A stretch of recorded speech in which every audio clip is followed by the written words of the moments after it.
Welcome to the Unexceptional Moms podcast. This is episode 22, and we're going to talk about what you need to know about cerebral palsy from people with CP. But before we get started, a couple of things. One, even if your child does not have CP, this episode is going to be helpful for you because we're going to be hearing directly from people who have disabilities. So this is applicable for all of us as parents. And the second, which you have probably already noticed, is that Erin is not with us today, which is a very sad day for me. But she is on vacation. She just registered her oldest daughter, that's not true, her oldest son to go to college, so she's mourning. So they went on vacation. That's how they decided to mourn. So with me today is Tonya and Tara Crystal, who have been with us before. And we've had requests of having the two of you back to talk about physical therapy. Yep, apparently. It will happen eventually. But that's not what you're here to talk about today. March is CP Awareness Month. And we figured we only had one podcast left in March. So we better have the podcast be about cerebral palsy. Right. And it shouldn't be moms talking. We should be learning from adults who have cerebral palsy. So thanks for being here. Thanks for having us. So let's get started. What is CP? What is cerebral palsy? What is it? We have a little definition over here, but I shouldn't need it. But I've read that it's the most common motor disability that exists, and it's basically brain damage. And I'm not exactly sure of the range. I know it can happen before birth, during birth, and I think after birth up to a point, but I'm not sure what that point is in order to be classified as CP. There's different types. There's spastic, which means your muscles are tight, and then there's another type, which means that they're like floppy. And then I think there's also a mixed type. Right. It can affect one limb, it can affect all four limbs, it can affect an arm and a leg, or, both your legs, or, any kind of combination. So. Which I feel like that's a huge misconception. Like sometimes people say, oh, what's wrong with her legs? Which one, there's nothing wrong with her legs, but also it's not something that I guess happened because of her legs. It's because of brain damage for my daughter. So it's the brain damage that causes the physical disability. Right. So, what's it like having CP? What's it like? It's normal. Yeah, I like that you said that. It is. It's normal. Like, it's as normal to us to have it as it is for you to not. I mean, what's it like to walk around? Right. What do you say? Fine. Nice. So it's normal. Mm-hmm. Yeah. I don't know how much more information that you want. Other follow-up questions.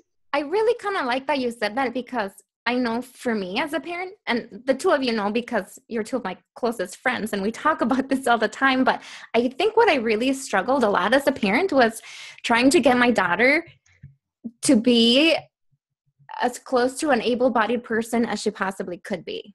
The goal behind everything we did was to get her to be as close to what I perceive as an able-bodied person to be the right way to be, and not understanding that for her body having CP, that's her normal.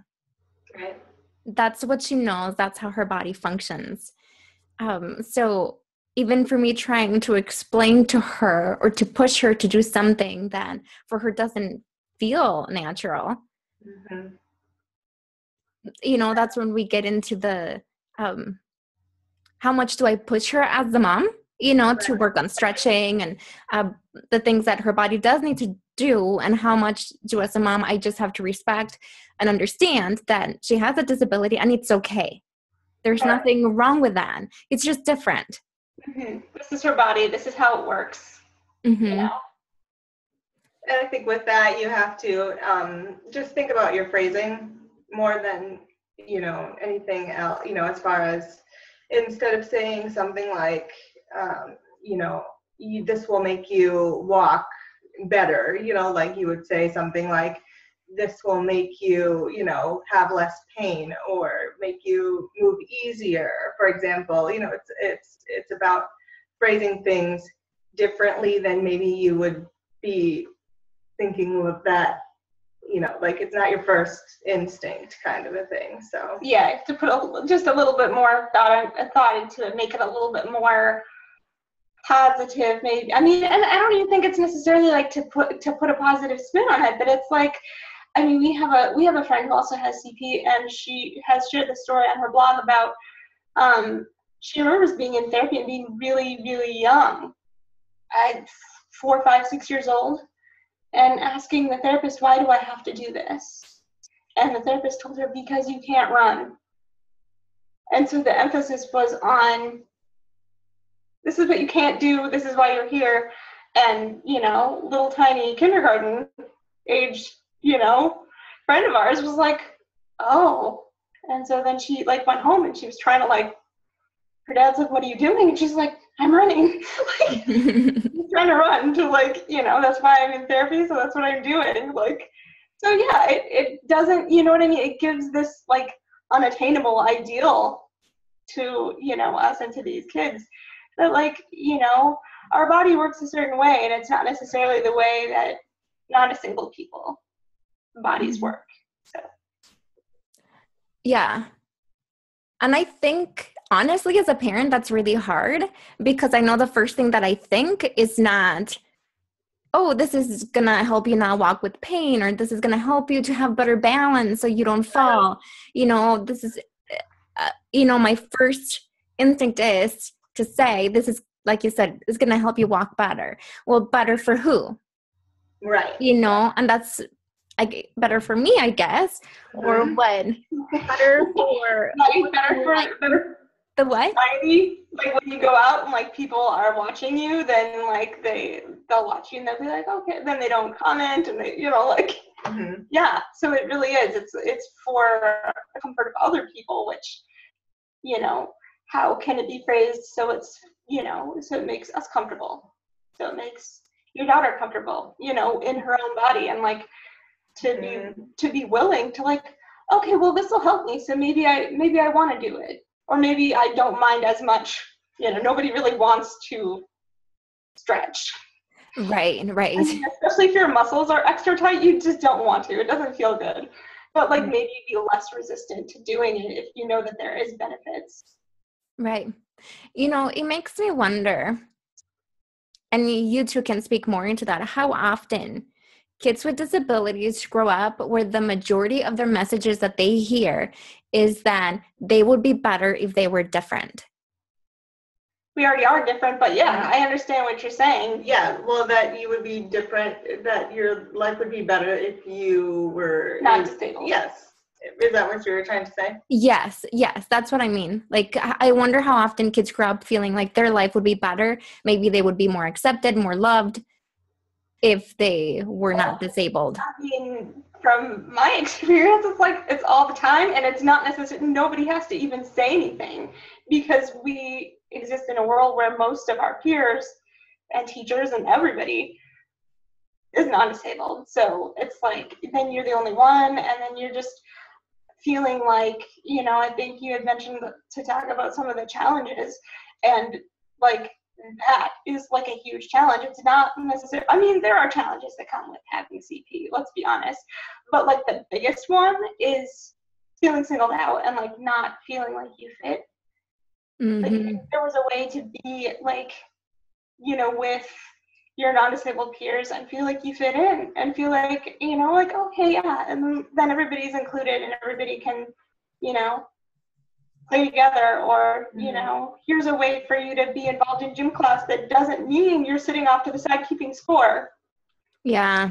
And it's I don't know, I mean, and I think there's a difference between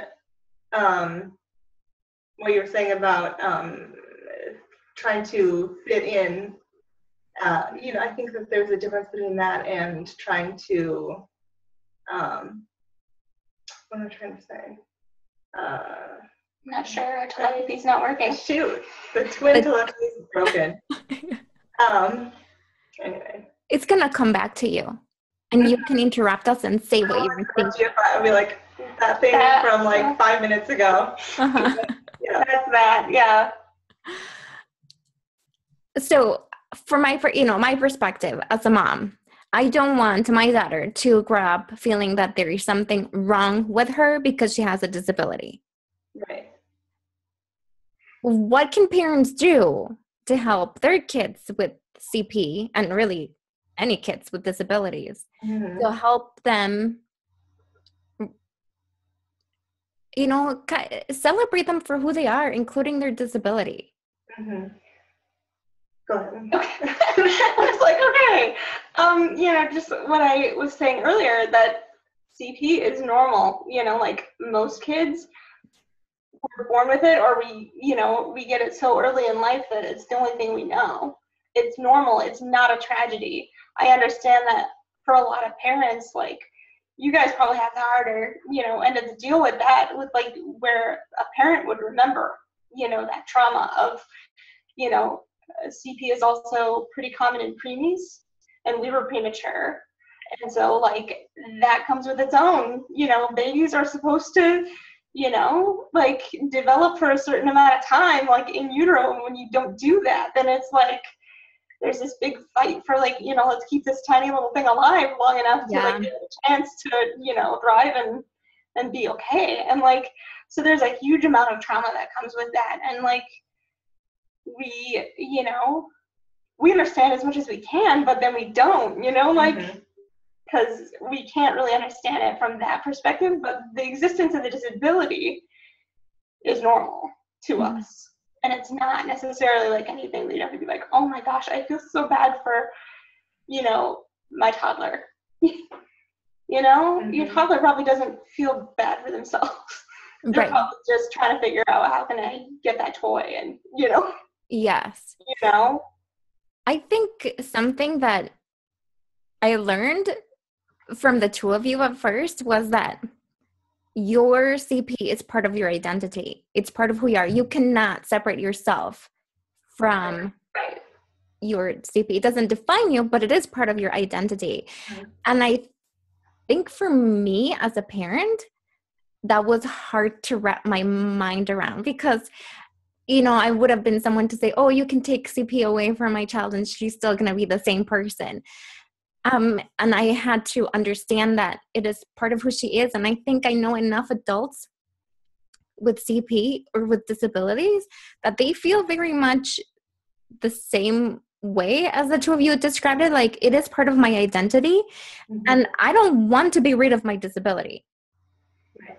That's actually what I was trying to say earlier was, like the kind of, the identity piece of it is that like you, I'm failing here with the whole thing, but the CP and identity and that, like, I'm not sure. I'm trying to go like kind of like with the fact that if you say that so you're Mexican, so you probably grew up around a bunch of Mexican people, right? Your family's Mexican, right? Yeah, I grew up in Mexico until I was 17, so yeah. Yes, I mean, like that's part of your your life, and so you don't feel like you stick out necessarily, Right. I'm on the train. Now you're on the train. Yeah, I'm on the train. Okay, so right. That's like, so then here you get dropped off, by the stork with CP, and you're, perhaps, well, not in our case, but usually you're the only one in your family that has this, and so it's a community issue, kind of. It's like, where, like, where's the rest of my tribe? Where are my people? Like, I'm the only one. Like, yeah, and that's very hard with like the identity piece of it. It's like to feel proud of that is not something, I mean, that came easily for me, for sure, because it was like, it wasn't, because everybody else, you know, was not disabled. And so that was like the ideal that I was striving towards for, you know, most of my, you know, until recent years, I would say. Your 30s or? My 30s, yeah. So Definitely. It's, you know, where a lot of other minorities, which, I mean, it's a great thing that you have built-in community, that you know, have your family, that you have, you know, other people to come up, you know, with, and who knows the issues that you're, you know, encountering, you know, that are specific to, you know, your ethnicity, whatever. We don't necessarily have that. I mean, we have that, but like, it's not like we can go to our parents, for example, and be like, you know what, Mom, this happened. It was really, you know, like, and instead of getting that, like, I don't know what other response there would be, but it's usually like, it's okay. And it's like, in 99% of other circumstances, but when, you know, when it's ableism, it happens all the time. And so to get told, like, let it roll off your back, or like just ignore it, or, you know, or to feel pressure to like call it out, you know, don't let them talk to you like that. And it's like, yeah, or to educate the public, like, what's wrong with you? I have, you know, blah blah blah, and this is how I have, you know, this is how I've contracted this disability, and let me give a speech to educate the random person in the grocery store that saw me and wants to know. You know what I mean? There's not necessarily you can't, I mean, it's not a shame thing. It's just, you know, the pressure shouldn't be there to, you have to handle it in a certain type of way. And we were talking about this with regard to a different disability, where I was like, oh, you mean it's like, and I was trying to say like, oh, this person is trying to do this like this. And Tara's like, no, it's not, because you can't look at it from a non-disabled perspective. You have to look at it from, you know, like, if you have to look at everything through the CP lens, you know, in the same manner. Like, so it is different. And I know it's, you know, what am I trying to say? It's like discouraged, I guess, to like, oh no, we're all you're the same and it's okay, you know, like, we don't want to talk about being different, but we are. So it's like, so yeah, definitely identity is a big thing. I think of, oh, that's your other good tip for parents that you were saying about, that there's, I mean, just something that we've noticed from like even watching different shows like Born This Way. I don't know how much of Born This Way you caught up on, but there was the one season that aired. Yeah. And there was a scene in Born This Way where one of the moms took one of their adult daughters and took her to the store, to the like grocery store, and said, oh, just go up to the counter and talk to whoever's behind the counter and get what you need. And she like froze up. And she's like, I can't do it. And she's like, what do you mean you can't do it? Just, you know, just go up there. Just, you know, just say whatever. And it's like, I'm sure to the mom's perspective, she's like, wait, my daughter's like 22 years old. When I was 22 years old, you know, I could do X, Y, and Z. The missing piece, I think Tara has laid this out previously really, really well, is that usually kids learn this type of thing when they're, you know, 3, 4, 5 years old. You start to, you know, teach them how to interact with other people, or to, you know, here, you know, here's the $1, go, you know, pay for your drink or whatever, you know, like. But when your child has a disability, perhaps you're less likely to, you know, oh, here, honey, go, and, you know, like, everything takes probably extra time. You know, if their speech is impacted, you might not want, you know, like, you might be a little more cautious because you don't want them to be, you know, misunderstood, or, but that's the missing piece, is that, like, not training, but it almost goes from 0 to 100. The So, expectations like, seem expectation to be... of like being so protected.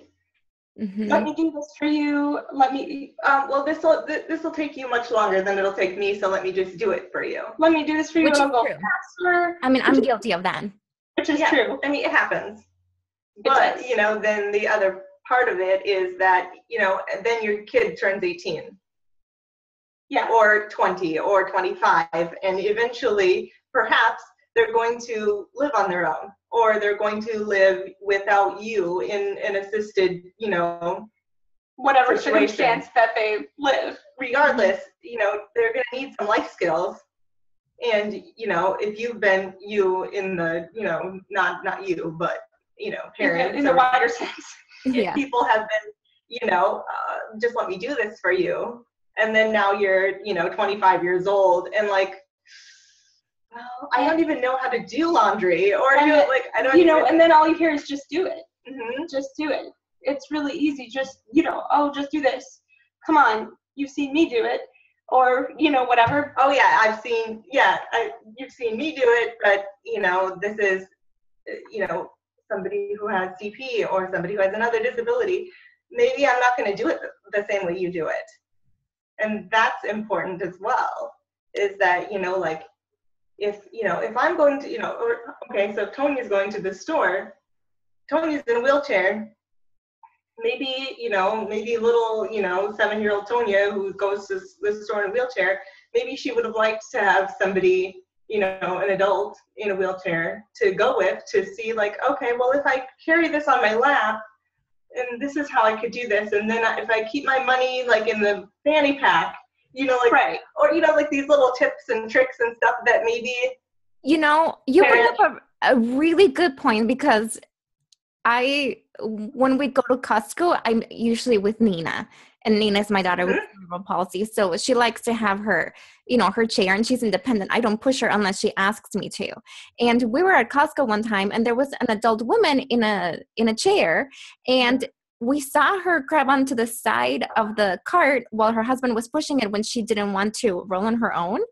And I remember I looked at Nina, and she looked at me, and I could see her mind working, and she went, "That's how you do it." Mm-hmm. I would have never thought about doing it that way. But because we saw somebody else do it, then it happened. And then, of course, she wheeled herself to the lady and said, "Has anybody ever pushed you without asking for permission?" Which is what she asks. Well, she wants to know, has anybody had this experience? I think it was so traumatic for her that one time specifically. I mean, it happens a lot, but one particular time it was so scary that it's created some fear in her, you know, and wants to know she's not the only one that has had this fearful experience. Yeah, and it's very common, unfortunately. Yeah. But again, it's a community aspect that, like, she can't say, you know, "Mom, did that ever happen to you?" Right. Well, no, it hasn't, you know? So maybe this is a good time to tell people who are listening or watching that there are times that my daughter will come home and she will say it was a hard day, and I will say, "Well, what happened?" And she'll tell me what happened, and I'll start talking to her, and she'll say, "Actually, Mom, can I call Tonya and Tara because they understand?" And I know when she wants to talk to the two of you, it's not that I can't listen to her, but she already knows that my experiences as an able-bodied person limit me to really understand her experiences as someone with a disability. So then I think she just calls and she says something like, "Has this ever happened to you?" And the thing is that I think that's what's so important for her, that it's never happened to me, right, but she knows that it's possible it's happened to you. It's happened to, yeah, there are people out there that have had, you know, similar things happen, and you know, yeah. Well, when you're the only person that you feel like you're the only person that something happens to, you feel like there must be something wrong with you. Yeah. And then you're probably the only child in your class. I was always the only child in my class. Which is my daughter. Her school. Yeah, right. I think that was the same in at least a few of my elementary schools. We changed elementary schools like every year. So I'm sure I was the only one that was as disabled as I was that was in a mainstream classroom. Most of the other children that were in wheelchairs were in the self-contained classroom. Yeah. But yeah, so like we were talking about community. She's looking for that. She's looking for that community every time something happens, which completely makes sense, because that's what we do, is we want those connections to people that are like us. And am I the only one? You know? Right. Which I would say for my daughter, she does look at the two of you as her mentors. But your mentors, she doesn't have any friends who are the same age as her. And that's important as well, to have friends that are her age that she can talk to. Yeah. Actually, we went to the pediatrician. I don't know if I think I shared this with the two of you, maybe not, but we were at the pediatrician, and one of the nurses was asking questions looking at Nina, and I can't remember exactly what she asked, but I knew the moment she asked, I thought, okay, this woman has a connection to disability. That's not just I'm a nurse. So I asked her, how do you know that? And then she said, my daughter has spina bifida, which is a different condition. But, we had that connection. And Nina right away asked, oh, how old is she? And she said, she's 10. And I said, like me. And then she asked her, how does she get around? And the lady said, well, for long distances, she uses her wheelchair. And she can walk a little bit independently, but she uses her canes or a walker to get around. And the first thing that Nina said was, she is like me. Can we get together?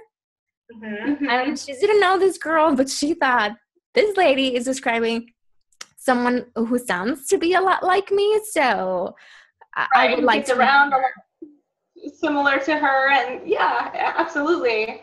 So yeah, community is super important, and so I do hope that she's able to connect with.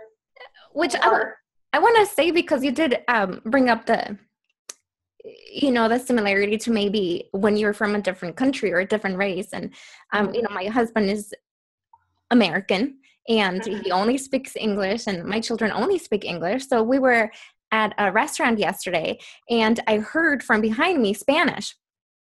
And because I shouldn't say thankfully, but because I am from Mexico, I recognize a different Spanish accent. So I know that not every Spanish is Mexican. But I knew when I heard the table behind me, when I heard them speaking Spanish, I knew that was Mexican Spanish.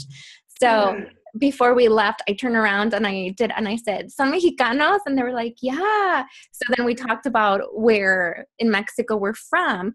And I could have walked away, but there was something about, hey, people from the same country that I'm from. Yeah, my people. Yeah. So I at least had to say hello. And I wonder if that's maybe the community and the connection that I can even find a lot easier than my kids can.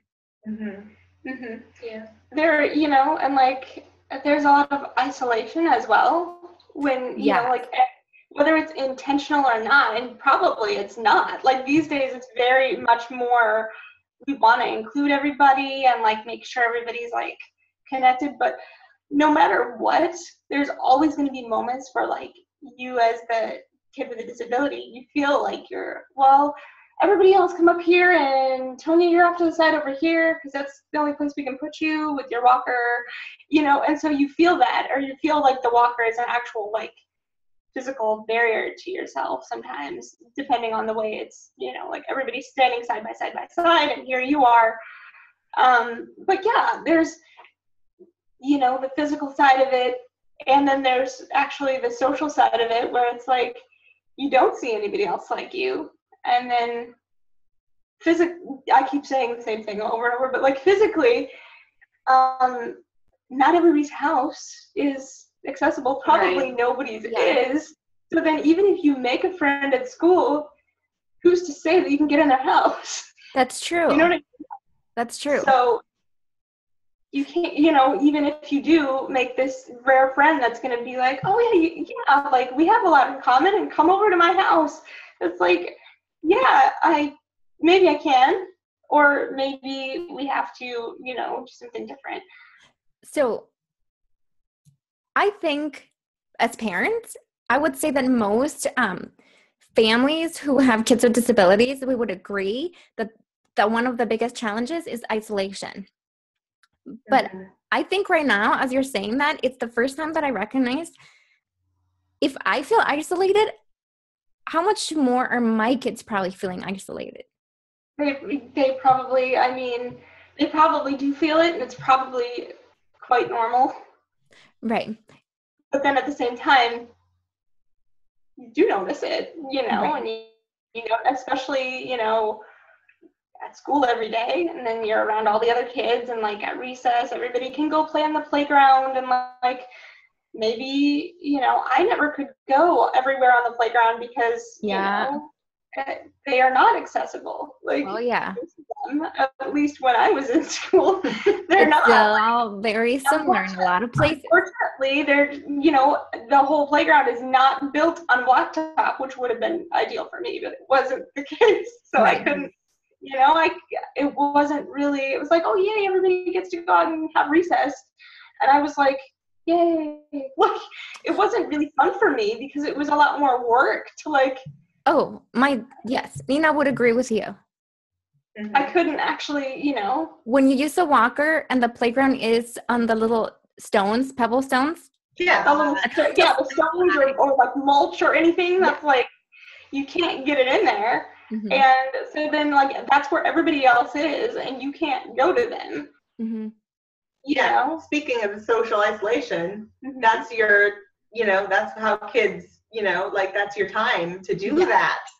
And then you're physically separated from them. It's like, oh no, everybody's outside playing at the same time. Yes, but that's why, like you can say, inclusivity or whatever, but it's not the same as, actually having it accessible so every kid can go up and talk to every other kid that they want to, Yeah. So, going back to the difference between parents and kids, even for me as a parent, which I would say that I feel isolated, still, when I go out and about, most people are like me.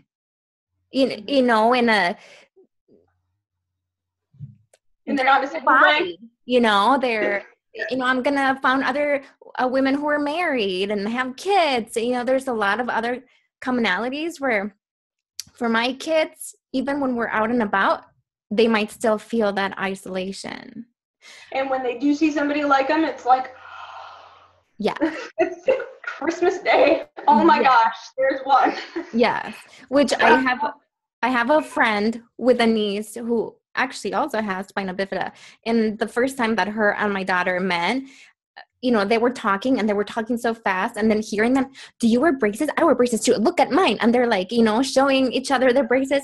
Do you have a walker? What color is your walker? My walker is green. Like they're talking about all of that. And this other little girl, she said, I've never met anyone like me. When are you coming back to my house? Yeah. Because it's so powerful. And it is. Yeah. And so I think that makes me think as a parent that I do a lot of things that are important for my kids, therapy and, seeing a therapist for whatever issue, issues, and you see doctors and you see specialists. But I think maybe as parents, one of our biggest things that we really focus on should be finding peers for our kids with disabilities who are like them. Like that should be a huge priority for most of us as parents. Right. And, I don't know if there's necessarily a way to do that, because I know there was a time in my life that I would have resented that. I would have been like, no, you can't just throw me into another group of kids that are, that are they're in a wheelchair. Just because they're in a wheelchair and I'm in a wheelchair doesn't mean I would automatically, like that. But you know what that is. It's all the internalized ableism that I didn't want to be associated with anybody else. All I knew was that, oh no, they don't really, I'm not really accepted, so I don't want to accept them. And I don't, that's a whole other thing. I was going to say, we could do a whole podcast on internalized ableism. Well, we could do, I wanted to bring up the fact that, as far as something that parents can do is just educate yourself on the fact that ableism is a thing. And that we live in an ableist society, and, chances are, unless, like you do the disability attitudes. Mm-hmm. Yeah. And so like I think that that is a really good tool, and that's something that everybody should check into and see and just be aware of, because I don't think that people necessarily it's not something that you can. Sorry, there was a random something outside. So let me for people who don't know, what is ableism? How would you describe ableism? I would say it's discrimination against disabled people based on stereotypes about them, generally. Mm-hmm. Generally. So. Now, I would say, and you can agree or disagree with me, that a lot of ableism looks like pity and comes across as niceness. I'm saying this to you and I'm being nice. Yeah. Mm-hmm. Oh, you're so, like that. Yeah. Yeah. The other part of it is dismissing. I'm going to dismiss your experience because it's not my experience. Mm-hmm. Oh. That happens all the time too. Mm-hmm. Yeah. So to educate, it's for parents to educate themselves that ableism exists, that parents are. Mm-hmm. Everybody is. It's not to point fingers and say, parents are terrible. They're not. It's everywhere. Everybody has ableist beliefs because we live in a society that's built for people who are not disabled. And so we're just naturally used to, having these ideas. Yeah. And for however many years before, recently, we were very, speaking of isolation, we were very kind of shut off from the rest of society.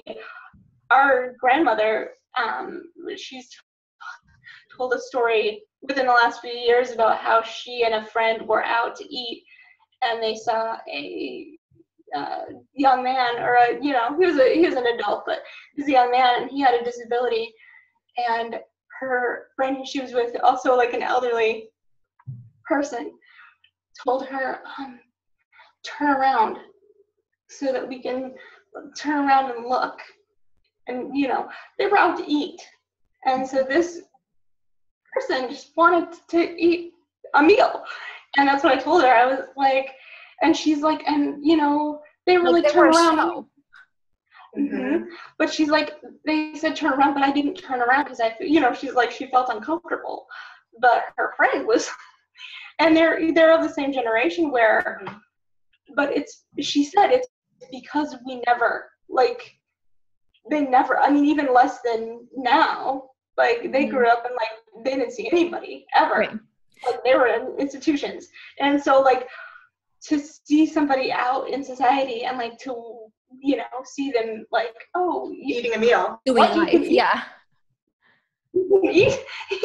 Yeah. And I told her, I was like, Grandma, that's kind of the reason why some of us don't want to go anywhere. Because we encounter, but it's the two different kind of sides of the experience is it's so new for them to see somebody who has a disability out in society that they feel oh my gosh, look at them. Okay. So I wasn't planning on asking this, but it made me think about it. How do you feel about campaigns where people say, just say hello, just come over and say hello to someone with a disability? Oh gosh, that campaign is not my favorite, just because it's why? Why are you saying hello? Would you say hello to me usually? Or would you say that? Are you a person that greets everybody when you're out and about? If you are, yeah, say hi to me. If you're not, please ignore me. Yeah. Don't go out of your way.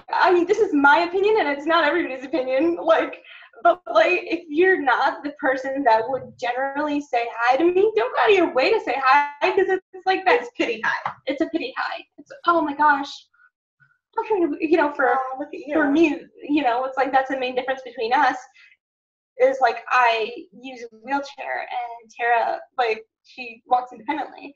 So nobody looking at her could really necessarily say oh, oh, just say hi.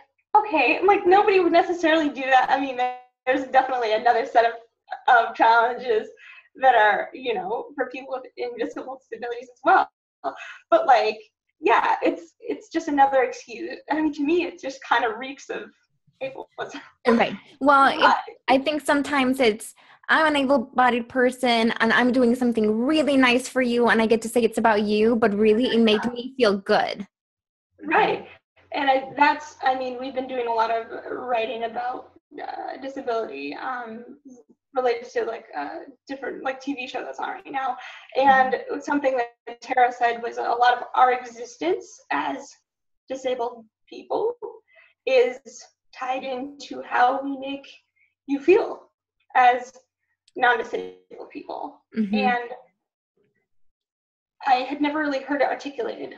Mm-hmm. I felt it for most of my life, but I'd never really heard it articulated. And now that I have, I'm like, oh my gosh, it really is. It's like everywhere. Because if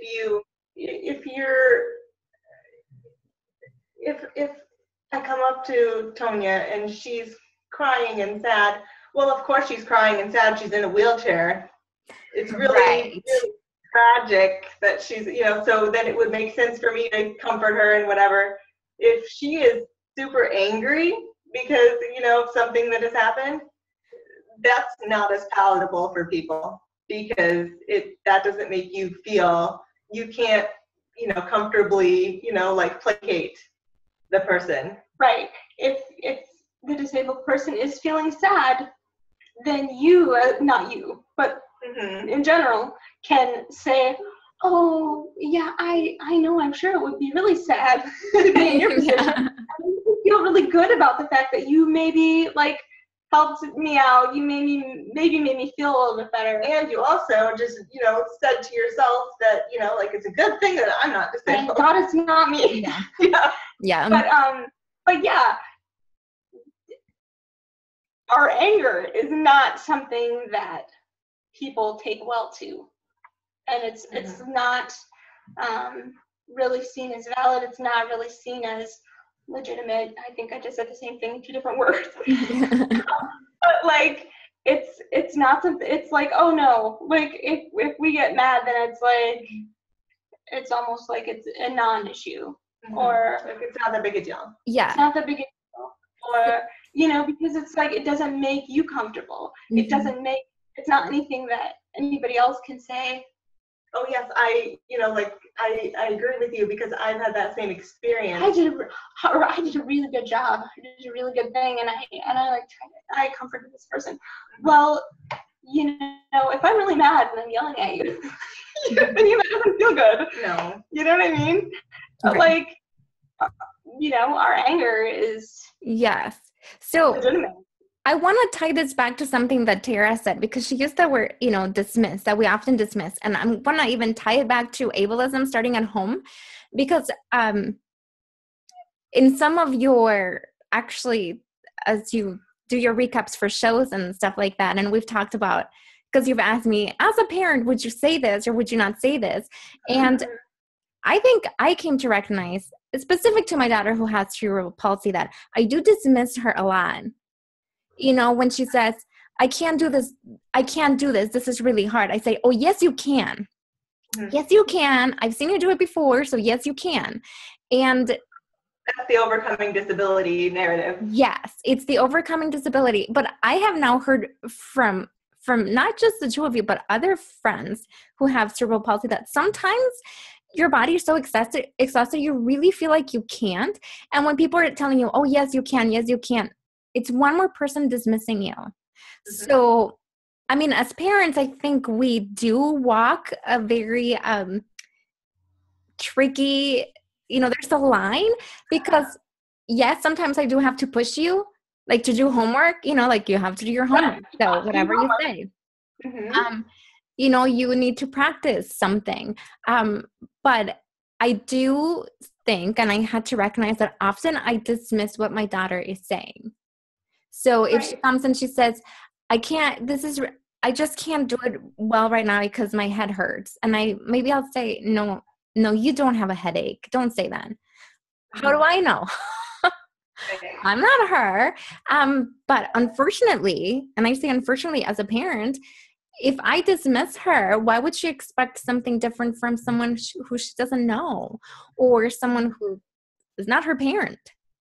Right. Mm-hmm. And Yeah, and I think that is, I mean, it's common for children generally, but I think it's even more common for kids with disabilities, to just kind of like, oh, we know better than you, you know, and like, and adults as well. And I think that you've mentioned before, even, you know, kids in your girls' classes who, you know, kind of will baby them, or, you know, I obviously know more than you because I don't use a walker or right, whatever. which I encountered that so much as well, and in school too. Was all the other little girls were, oh no, the teacher said you can't do this. Well, you know, oh my gosh. I think I told you that I've seen little kids put their, you know, their hands on their knees and kind of come down, even though they're as tall as my kids, and do like the baby talk. And when I'm around, you know, I've said like, oh, you know, she's older than you. Like, what? Right. But the reality is that our kids with disabilities, not just CP, but all disabilities, from a young age, learn to be treated differently, and not in a good way. So they experience ableism from peers, from parents, from professionals, from doctors, from the society. From day one, I think, honestly, I mean, how often do you take your kid to doctor and you discuss them In front of them. Yeah, that's true. You know, like, and if, you know, I'm talking more specific to an appointment for, you know, something CP related. Right. And that's the first thing I thought. We go to a CP clinic. So we see all these different doctors, and every person's like, so how is she doing? And then it's everything that she needs to work on. And it's so demoralizing. Yeah, but I mean, instead of addressing her, you know, That's another form of dismissal. it is. It's another form of dismissal. It's like, well, let me check in with you, Mom. And it's like, that's good, and that is needed. You're the adult. You're taking care of her. And you do have, you know, a more extensive vocabulary. Maybe you've noticed things. But it's also just as important to check in with her and like, so what's going on, you know, you're in your body. How does it feel? Yeah, that's a good point. Anyway, that's for a different podcast. Yes. It is and it isn't. It is and it isn't. But yeah, I mean, there's a ton of things. So I know that, you know, going back to now cerebral palsy, we try to wrap this up a little bit. Back to the original thing. When it comes to cerebral palsy, people are in, I mean, some people CP is really involved, some people CP is not. So there's a wide, you know, representation of CP. Yet it's still CP, right? So some parents, me included, sometimes we're the ones who are struggling with the disability. And maybe we don't recognize that the way we speak, the way we talk about disability impacts how we feel about it, right? So. And it impacts how your kids feel about it too.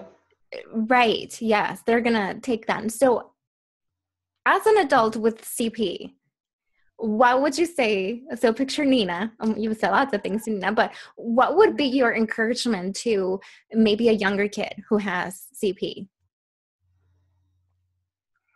You're okay. You're enough. You know, there are so many people out there that are just like you, and you know, you can. I really.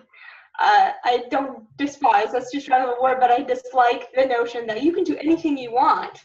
Because, like, there are actual limitations to, like, what we can do. But there are a lot of things that you can do, you know? And you will grow up. And you know, maybe you'll get married if you want to get married. And maybe you'll live with a friend if you want to live with a friend. You know, like, you have a future and you can, you know, you can grow up and do all kinds of things if you want to do them. And it's okay if you need some help, even when you're big. It's okay to need some help. Like, we live together because, I mean, honestly, I don't think we could, either one of us, necessarily live alone and, like, get everything done the way we would need, you know, it done. We help each other, which people think is shocking because they see me and they're like, "What, you help her? Like, well, what do you do?" Yeah, like, how do you, you know, but we do. We help each other because there is, you know, it's just what we do. You know what I mean? As human beings, like, we help each other out. And so it's okay. I mean, to any little kid, I don't know why you'd be watching a long podcast, but if you are, you know, it is okay to need help. Everybody needs to rely on other people for something. And, you know, I know society says that that's a bad thing, but it's, you know, it just means you're a human being. You need each other. And you're not wrong or bad or, you know, broken or terrible because you have CP. It actually gives you community. It gives you identity. It gives you a whole bunch of other people that, if you were born premature, there's a bunch of other people that were born premature too, and we have the same faces, and we have, you know, like, the same experiences that, you know, you might also have, so that you know, you can find a grown-up, or you can maybe find another kid, hopefully, that will have the same experience that you did. You know, because honestly, I think that, you know, everybody says, what's the hardest thing about having CP? And surgery is hard, and spasticity is annoying, and, you know, there's these things, and they're difficult. But the hardest thing is to feel like, you know, there's nobody else that knows what I experience, and I'm alone, and, you know, having all the people judge you, you know, for things for the ideal that you can't reach, no matter how that you try, you know. Yeah, I lost my train. Well, I was gonna say, I know that there's maybe no kids listening, but I think it's so important for parents, like for me, to hear that. So I wrote what you were saying. So as parents, we need to hear that too. Yeah. You are okay. You are enough. There are a lot of things that you can do. It's okay to need help. You are not wrong. You are not broken. There are other people like you. Yeah, the community thing is, like, you know, when, even now, like, when we connect with people, like, one of our closest friends also has CP. And, like, even now, she's just like, you know, the same thing, what you said, like, what Nina's like, has this ever happened to you? We have those conversations all the time. And, or, like, we go to her, and I'm like, you know, I remember that, you know, I was thinking about this that happened to me. You know, I said this to her. I remember this time when I was, like, little and I had to sleep in this thing, and it was, like, after a surgery, and I, you know, like, have you ever heard of this? And she's like, oh, yeah, I totally slept in one of those. The only person I've never been able to find anybody else that knew what I was talking about. But it's so powerful. Just the same as you were, you know, the same as you in the restaurant with the other, you know, people speaking Mexican Spanish. Yeah. But it's perhaps even stronger because it's so hard to find. Like finding a 4-leaf clover. Yeah. There's a 4-leaf clover. It's so rare that, like, when we find each other, it's just like, oh, yes. So, yeah, the connection is great. And if I can recommend, if you find any kind of summer camp, which I can recommend, the summer camp that I went to, Camp Courage. I don't think it's called Camp Courage anymore. I think it's called something else. But that is the most ideal. You know, you won't make friends with everybody, but you'll make a good friend, hopefully. And that's super powerful. And when as a teenager, and I can't recommend it highly enough. And I think that, you know, if your kids are old enough, if they can handle it, you know, to find other people who are like them. At least it's a week out of the year when they feel like they're like everybody else. They're normal. And you know, we go to the Johnny and Friends retreat, and I think there's some of them for every member of the family, for parents, for the typical siblings, for the kids with disabilities. and hopefully everybody lives a little, they go a little bit more, empowered. But I could see how powerful it would also be and empowering for when my kids are older to be even away from us, not to have to feel like there's mom and dad and my siblings. It can just be me. Right, and like, in your camp experience that you're talking about, it's like, I'm sure that is really like powerful for the families to each be able to have their own connections. Mm-hmm. Yes. There is something about being with your people, just by yourself with your people. Yeah. And you don't have to necessarily worry about, because I mean, at least from my perspective, I'm not speaking to, your experience necessarily, but from my experience, there was a lot of ableism, even from home. So that yeah, right. Yes. And that's what I was saying. It would be nice for kids. Yeah, to be on your own, just be with your own peers, and then the counselors that were trained to, help out with anything that the campers would need help with, and also to just be really positive and really, they were great. They Not were to the exclusion of, like, oh, well, you can do anything that you put your mind to. No, not like that. But I mean, and they were all non-disabled. All the counselors were all non-disabled, but they were well trained, and they treated us all very respectfully, and they were just good to us. And like, I mean, as it should be with, any kind of experience. But yeah, I mean, anyway, that's my little recommendation at the end is like, if you can, do it, because I think it would be a really, depending on your child, obviously. Mm-hmm. And I think there's also like, I don't know what that is. If you can't afford to go to camp, there's ways. Like scholarships. There's like scholarships. Yeah, it's grants. The one that I've gone to, I think they do that. And so, yeah, I think that's a huge thing especially for that community piece and the isolation piece. So maybe as we finish here, we could say, what is it like to have CP? It's normal, which is what we started with. It's normal. And our kids are okay. They're enough. And as parents, we have a lot to learn, maybe on ableism and disability attitudes. And maybe we can be a little bit more aware if we're being dismissive, aware of the isolation. If we experience isolation, to really consider maybe how our kids are experiencing isolation and how important that community of other people like them is going to be, as it is for most of us. If I can just add too. Yes. Don't be afraid to talk to your kids about CP, about their disability. Hard stuff and whatever. Don't be afraid of it, because if you don't bring it up, then they're 30. And then they're like, well, I don't think this is a topic that's on the table. Yes, which is a great plug-in to know that the first podcast we did with the two of you, we talked about how and when to talk to your kids about their disability.